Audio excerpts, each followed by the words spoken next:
የማቴዎስ ወንጌል ምዕራፍ 24 ላይክ በማድረግ ጀምሩት።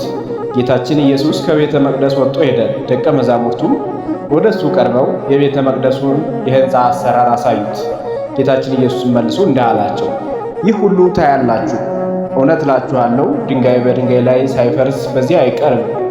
በደብረ ዘይት ተቀምጠው ሳለ ደቀ መዛሙርቱ ለብቻቸው ወደ እርሱ ቀረቡና እንዲህ አሉት፣ ንገረን፣ ይህ መቼ ይሆናል? የመምጣትህና የዓለሙ ፍጻሜስ ምልክቱ ምንድን ነው? ጌታችን ኢየሱስም መልሶ እንዲህ አላቸው፣ የሚያስታችሁ እንዳይኖር ተጠንቀቁ። ብዙዎች እኔ ክርስቶስ ነኝ እያሉ በስሜ ይመጣሉና ብዙዎችንም ያስታሉ። የጦርነትንም ወሬ ትሰሙ ዘንድ እላችኋለሁ። ይህ ሊሆን ግድ ነውና ተጠንቀቁ፣ አትደንግጡ። ነገር ግን ፍጻሜው ገና ነው። ሕዝብ በሕዝብ ላይ መንግሥትም በመንግሥት ላይ ይነሳሉ። በየሀገሩም ረሃብ፣ ቸነፈር፣ የምድር መናወጥ ይሆናል። እነዚህ ሁሉ የምጥ ጣር መጀመሪያ ናቸው። ያን ጊዜም ለመከራ አሳልፈው ይሰጧችኋል፣ ይገድሏችኋልም። ስለ ስሜም በሰው ሁሉ ዘንድ የተጠላችሁ ትሆናላችሁ።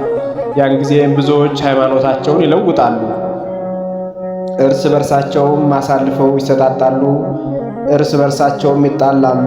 ብዙዎች ሐሰተኞች ነቢያትም ይመጣሉ፣ ብዙዎችንም ያስታሉ። ከአመፃም ብዛት የተነሳ ፍቅር ከብዙዎች ዘንድ ትጠፋለች። እስከ መጨረሻው የሚታገስ ግን እርሱ ይድናል። በአሕዛብ ሁሉ ላይ ምስክር ሊሆን ይህ የመንግሥት ወንጌል በዓለም ሁሉ ይሰበካል። ያን ጊዜ ፍጻሜው ይደርሳል።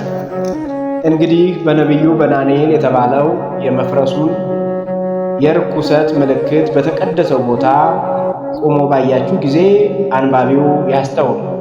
ያን ጊዜ በይሁዳ ያሉ ወደ ተራሮች ይሽሹ፣ በሰገነት ያለም በቤት ውስጥ ያለውን ያነሳ ዘንድ አይውረድ፣ በእርሻም ያለ ልብሱን ወስድ ዘንድ ወደ ኋላ ይመለስ። ነገር ግን በዚያ ወራት ለጸነሱና ለሚያጠቡ ወዮላቸው።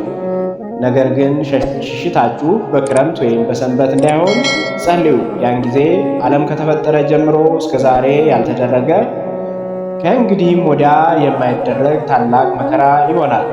እነዚያ ቀኖች ባያጥሩ ኑሮ ሥጋ የለበሰ ሁሉ ባልዳነ ነበር። ነገር ግን ስለተመረጡት እነዚያ ቀኖች ያጥራሉ። ያን ጊዜ እነሆ ክርስቶስ በዚህ አለ ወይም በዚህ አለ የሚላችሁ ሰው ቢኖር አትመኑ። ሐሰተኞች መሲሖች፣ ሐሰተኞች ነቢያት ይነሳሉ።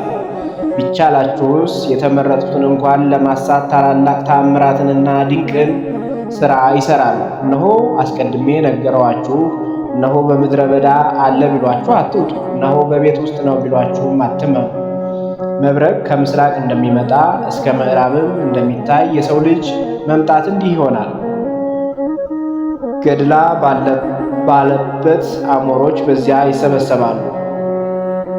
ከእነዚያም ቀኖች መከራ በኋላ ወዲያውም ጽኑ ፀሐይ ይጨልማል፣ ጨረቃም ብርሃኗን አይሰጥም፣ ከዋክብትም ከሰማይ ይወድቃሉ፣ የሰማይ ኃይላትም ይናወጣሉ። በዚያ ወራትም የሰው ልጅ ምልክትን በሰማይ ይታያል። ያን ጊዜም የምድር አሕዛብ ሁሉ ያለቅሳሉ።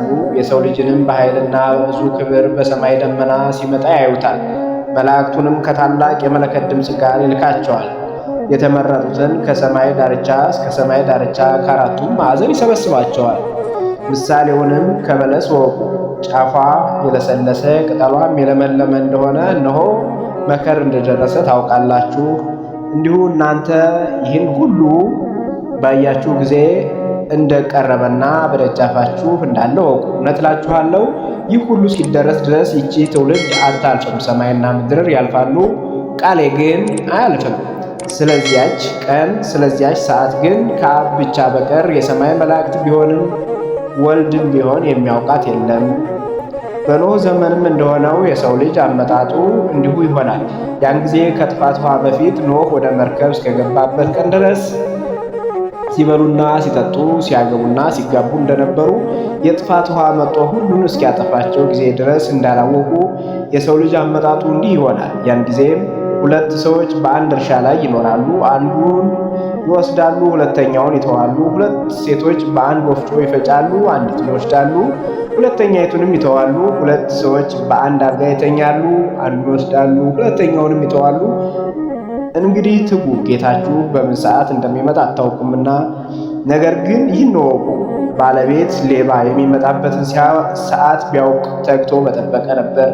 ቤቱንም እንዲቆፍር ባልተወ ነበር። ስለዚህ እናንተ ደግሞ ተዘጋጅታችሁ ኑሩ፣ የሰው ልጅ በማታስቡበት ሰዓት ይመጣልና።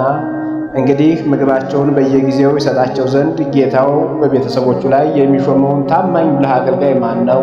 ጌታው በመጣ ጊዜ እንዲህ ሲያደርግ የሚያገኘው ያ አገልጋይ ብፁዕ ነው። እውነት እላችኋለሁ በገንዘብ ሁሉ ላይ ይሾመዋል። ነገር ግን ያ ክፉ አገልጋይ ጌታዬ ከመምጣቱ ይዘገያል ብሎ በልቡ ቢያስብ ባልንጀሮቹን አገልጋዮች ቢደበድብ ከሰካሮች ጋርም ቢበላና ቢጠጣ የዚያ አገልጋይ ጌታው ባልጠረጠረው ሰዓትና ባላወቀው ዕለት ይመጣል፣ ከመካከሉም ይሰነጥቀዋል፣ እድሉንም ከግብዞች ጋር ያደርግበታል። በዚያም ልቅሶና ጥርስ ማፋጨት ይሆናል።